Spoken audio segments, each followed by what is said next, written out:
सन 2024-25च्या पुरवणी मागण्या सादर करणे। अध्यक्ष महोदय, मी आपल्या अनुमतीने सन 2024-25च्या पुरवणी मागण्या सभागृहात सादर करतो व असे करीत असताना सभागृहाच्या असे निदर्शनास आणू इच्छितो की भारतीय संविधानाच्या अनुच्छेद 205 व 203 खंड 3 खाली मिळालेल्या अधिकारात महाराष्ट्राच्या माननीय राज्यपाल महोदयांनी 2024-25च्या पुरवणी मागण्या विचारात घेण्यात याव्यात अशी शिफारस सन्माननीय सभागृहास केली आहे। सन 2024-2025च्या पुरवणी मागण्या सभागृहात सादर करण्यात आल्या आहेत। पुरवणी मागण्यांचे विवरणपत्र व माननीय सदस्यांना महाराष्ट्र विधिमंडळाच्या व शासनाच्या संकेतस्थळावरून तसेच टपालखान्याद्वारे उपलब्ध करून देण्यात येत आहेत। या मागण्यांवर चर्चा व मतदान दिनांक 19 व 20 डिसेंबर 2024 रोजी होईल। दिनांक 19 डिसेंबर 2024 रोजी चर्चा व मतदानासाठी जे विभाग प्राथम्य क्रमांकात घेण्यात येतील त्या विभागांवरील कपात सूचना दिनांक 18 डिसेंबर 2024 रोजी तसेच दिनांक 20 डिसेंबर 2024 रोजी चर्चा व मतदानासाठी जे विभाग प्राथम्य क्रमांकात घेण्यात येतील त्या विभागावरील कपात सूचना दिनांक 19 डिसेंबर 2024 रोजी सायंकाळी 5 वाजेपर्यंत स्वीकारल्या जातील। शासकीय विधेयके पुरस्थापनार्थ सन 2024 चे विधानसभा विधेयक क्रमांक 22। महाराज, आपलं कामकाज आहे, आज स्थगन नाही आहे, मला माहिती आहे।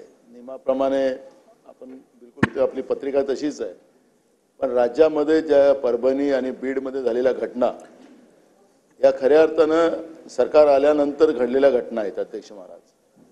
आणि काल परभणीमधला एक त्याच्यामध्ये आंबेडकरी विचाराची चळवळ लढणारा एक कार्यकर्ता त्या ठिकाणी मृत्युमुखी पडला अध्यक्ष महाराज।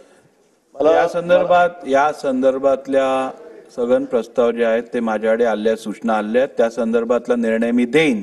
आपण स्वतः माजी विधानसभा अध्यक्ष राहिलेला आहात, आपल्याला नियमाची संपूर्ण जाणीव आहे। आपण स्वतः आत्ता म्हणाला आहात की हे आज शोक प्रस्ताव असताना घेता येणार नाही, त्यामुळे मला वाटतं ह्या विषयाचा मी निर्णय दिल्यानंतर आपण बोलू। बसा दाना बसा। नाही पण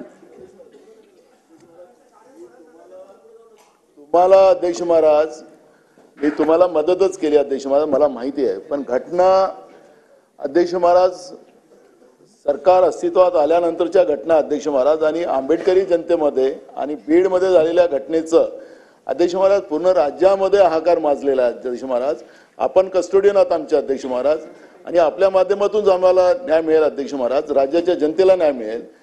सरकारने उत्तर द्यायची तयारी दाखवावी अध्यक्ष महाराज। मला माहिती आहे कामकाजाचा भाग मला माहिती आहे, पण अध्यक्ष महाराज ही गंभीर बाब आहे आणि गंभीर बाब असल्यामुळे अध्यक्ष महाराज राज्यामध्ये लोकांमध्ये तीव्र चीड परभणीच्या आणि बीडच्या घटनेचे अध्यक्ष महाराज आहे आणि म्हणून मी आपल्याला विनंती करतो अध्यक्ष महाराज, आपण निर्णय द्याल तो आम्हाला मान्य राहील, पण सरकारने याच्यातली भूमिका मांडावी अशी आम्हाला सरकारला विनंती आहे। अध्यक्ष महोदय, सरकारची असं नाही चालणार। नाना बोलले नाही आता परत नाही। बसा। या संदर्भात ऐका, बसा।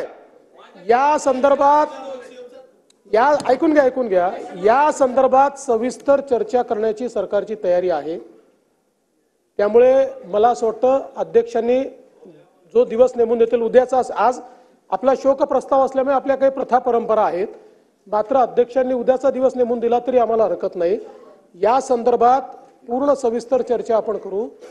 दोन्ही घटना अतिशय गंभीर आहेत, त्यामुळे निश्चितपणे त्याच्यावर चर्चा करू, त्याच्यावर सरकारने काय कारवाई केली ही देखील आपण त्या ठिकाणी बघू। आणि विशेषतः परभणीच्या घटनेच्या संदर्भात मला या निमित्ताने सर्वांनाच अपील करायची आहे की संविधानाचा अपमान कोणीच कधीच सहन करणार नाही आणि ज्यांनी तो अपमान केला तो मनोरुग्ण आहे। मनोरुग्णांनी अशा प्रकारचा अपमान केल्यावरही कारवाई झालेली आहे, तथापि तिथे एक संतापाची लाट आली, त्याच्यामध्ये काही गोष्टी झाल्या। मला असं वाटतं की भारतरत्न डॉक्टर बाबासाहेब आंबेडकरांच्या संविधानाला हे अपेक्षित आहे की एखादी घटना झाल्यानंतर संवैधानिक अशा पद्धतीनं त्या संदर्भातली प्रतिक्रिया उमटली पाहिजे। मात्र आज याच्यावर अधिक बोलण्याचं कारण नाहीये। निश्चितपणे अध्यक्ष महोदय ज्यावेळी वेळ राखून देतील त्यावेळी याच्यावर सविस्तर चर्चा करून त्याच्यावर योग्य उपाययोजना आपण करू। आणि मला अपेक्षा आहे की विरोधी पक्ष देखील याचं राजकारण न करता या संदर्भात आपल्याला राज्यात कायदा सुव्यवस्था कशी ठेवता येईल आणि अशा प्रकारच्या घटना कशा घडणार नाही या संदर्भातल्या चांगल्या सूचना विरोधी पक्ष देखील करेल हा मला विश्वास आहे आणि म्हणून आपण जेव्हा नेमून द्याल त्यावेळेस याची कारवाई करता येईल.